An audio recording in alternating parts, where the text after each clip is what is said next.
नमस्कार। वो देखा तनी भोजपुरी न्यूज.इन और हमनी के अभी बानी जा गोरखपुर के पाडेलेगंज चौराहा पर। हमरा पीछे वो देख सकतनी जो रास्ता बा इ जाला नौका विहार के तरफ और देख सकतनी कि बिल्कुल कुछ भी नहीं के देखत। धुंध से पूरा भर चुकल बा इ गोरखपुर, कोहरा ही कोहरा नजर आवता।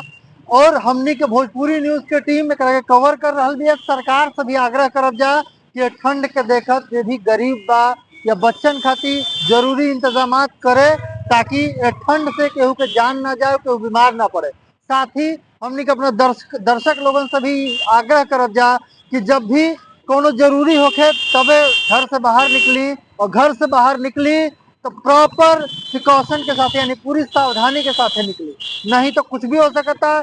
बिल्कुल लौकत नहीं है, हमनी के मेन शहर में खड़ा बनी जाती हालत बा, हाईवे पर जाने का से का औकत होके।